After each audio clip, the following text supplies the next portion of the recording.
तो चलिए आज के इस खास विश्लेषण में एक ऐसे रहस्य की परतें खोलते हैं जो आपको सोचने पर मजबूर कर देगा। मध्य भारत की पहाड़ियों के बीच छिपा एक गांव है बेरमपुर। बाहर से एकदम शांत, लेकिन अंदर अंदर से उतना ही खौफनाक। आज हम कुछ पुराने दस्तावेजों, किंवदंतियों और बिखरी हुई घटनाओं को जोड़कर एक ऐसी कहानी में उतरने वाले हैं जो विज्ञान और 400 साल पुराने एक भयानक श्राप के बीच झूलती है। बम बम बश, बम बम बश। सुनने में शायद आपको थोड़ा अजीब लगे, है ना? लेकिन बेरमपुर की लोक कथाओं में ये कोई आम आवाज नहीं है। ये मौत के बिल्कुल करीब आने का सबसे पुख्ता और डरावना संकेत है। वहां के लोगों का मानना है कि जब भी ये भारी आवाज रात के सन्नाटे में गूंजती है तो समझ लीजिए विनाश बिल्कुल दरवाजे पर खड़ा है और बचने का कोई रास्ता नहीं। तो सबसे पहले बात करते हैं निशिर-मोलो के खौफ की। ये वो प्राचीन दहशत है जिसने बेरमपुर को जकड़ रखा है। अब आपके मन में सवाल होगा कि आखिर ये निशिर-मोलो हैं क्या? तो पुरानी कथाओं के मुताबिक ये कोई आम इंसान नहीं है। ये 4 बेहद भयानक साएं हैं, एकदम सिर से पैर तक काले कपड़ों में लिपटे हुए, जिनकी आंखें लाल अंगारे की तरह चमकती हैं। और सबसे रूह कंपा देने वाली बात, ये रात के घने अंधेरे में अपने कंधों पर एक श्रापित ताबूत लेकर चलते हैं। इनसे बचने के नियम बहुत ही सख्त और सीधे हैं। जैसे ही वो मनहूस मंत्र सुनाई दे, बिना कुछ सोचे समझे, बिना देखे बस तुरंत छिप जाइए और तब तक बाहर मत आइए जब तक पूरा सन्नाटा न छा जाए। देखिए, गांव के मदन नाम के एक लड़के को उसके पिता ने ठीक यही नियम रटाए थे। लेकिन एक रात सिर्फ थोड़ी सी जिज्ञासा के चक्कर में मदन ने उन्हें झाड़ियों के पीछे से देख लिया। नतीजा क्या हुआ? अगली सुबह वो एक बेहद खौफनाक हालत में मरा हुआ मिला, मानो उसने कोई ऐसी चीज देख ली हो जो इस दुनिया की है ही नहीं। मतलब साफ है, निशिर-मोलो को देखने का अंजाम मौत से भी बदतर है। अब कहानी में एक दिलचस्प मोड़ आता है। हमारी चर्चा का दूसरा हिस्सा, मृत्युंजय अमृत की खोज यानी अमरता की चाह। जरा इस विरोधाभास पर गौर कीजिएगा। एक तरफ बेरमपुर की वो खौफनाक रात है जहां श्राप है, मौत का डर है और अस्तित्व को बचाने की जद्दोजहद है। और दूसरी तरफ सुबह के 9 बजे की दिल्ली की एक बिल्कुल नॉर्मल क्लिनिकल लैब है जहां मेघना और इशिता नाम की 2 रिसर्चर्स अपनी रोजमर्रा की जिंदगी में बिजी हैं। लेट हो रही हैं, भाग दौड़ कर रही हैं और अपने प्रोफेसर जयदेव के लिए किसी साइंटिफिक एंटीडोट पर काम कर रही हैं। अब सोचने वाली बात यह है कि ये 2 एकदम अलग दुनिया आखिर आपस में टकराने कैसे वाली हैं। और यहीं पर विज्ञान और रहस्य का एक बहुत ही अजीब कनेक्शन सामने आता है। मृत्युंजय अमृत। इशिता को एक पुरानी किताब में इस हरे रंग के जादुई तरल पदार्थ का जिक्र मिलता है। कहा जाता है कि पूर्णिमा की रात को ये एक खास पेड़ से टपकता है। लेकिन असली चौंकाने वाली बात ये नहीं थी। असली बात ये थी कि उस किताब में बना वो पेड़ बिल्कुल वैसा ही था जैसा मेघना रोज अपने अजीब और डरावने सपनों में देखती आ रही थी, एकदम हूबहू। बस फिर क्या था?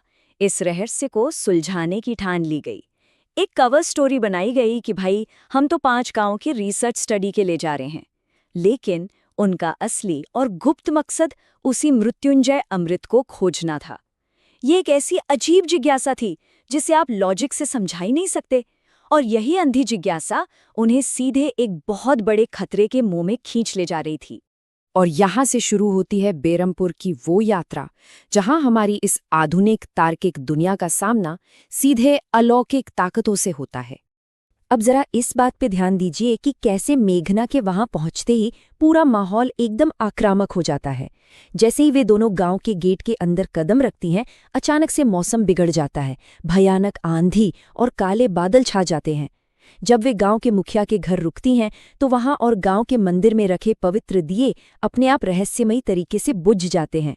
यही नहीं, गांव के पुजारी को आसमान में कुछ बहुत ही काले और डरावने साए मंडराते हुए दिखाई देते हैं।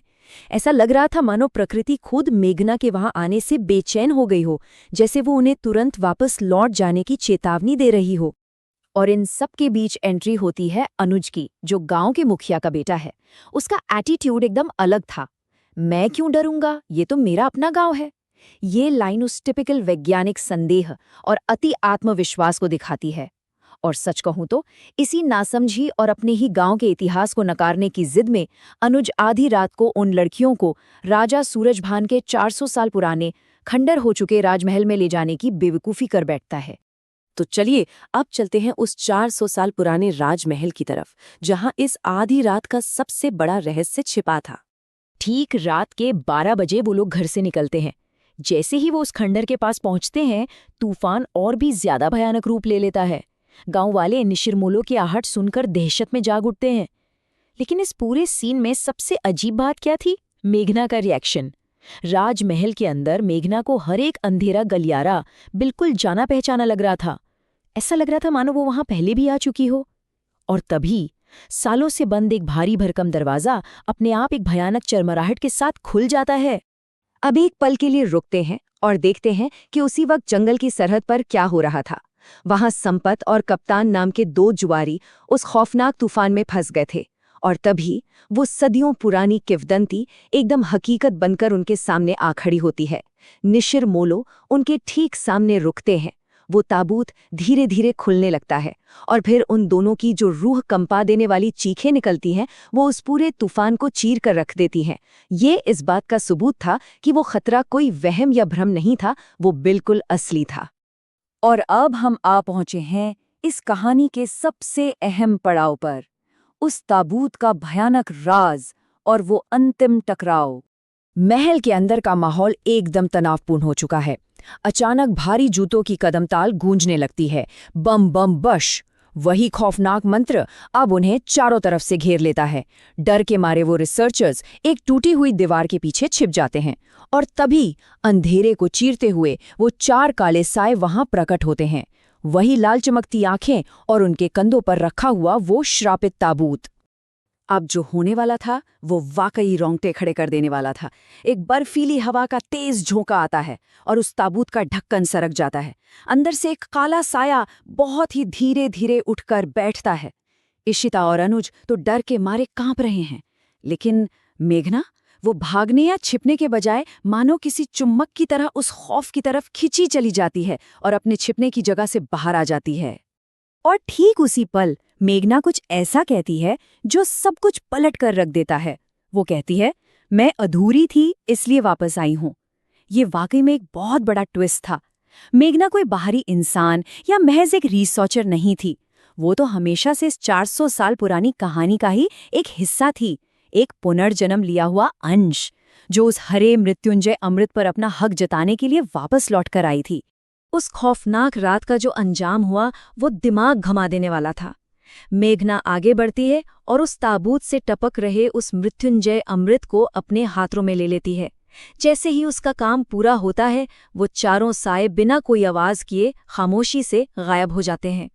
और जैसे जैसे सुबह होती है, वो विशाल और डरावना महल एक बार फिर से उसी वीरान खंडर में बदल जाता है, मानो बीती रात वहां कुछ हुआ ही न हो।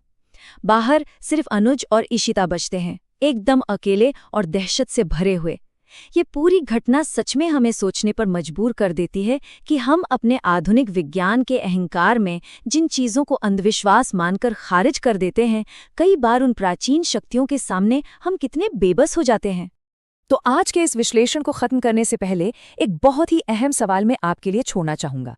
क्या मेघना ने सच में सिर्फ एक प्राचीन वैज्ञानिक अमृत को खोजा था, या फिर 400 साल पुरानी किसी बहुत ही भयानक और खतरनाक बुराई ने हमारी इस आधुनिक दुनिया में कदम रखने के लिए उसका बड़ी ही चालाकी से इस्तेमाल किया? जवाब जो भी हो, इस कहानी ने ये तो साबित कर दिया है कि दुनिया में कुछ रहस्य ऐसे जरूर हैं जिन्हें जमीन के नीचे दबे रहना ही बेहतर है। इस चर्चा में मेरे साथ जुड़े रहने के लिए आपका बहुत बहुत शुक्रिया।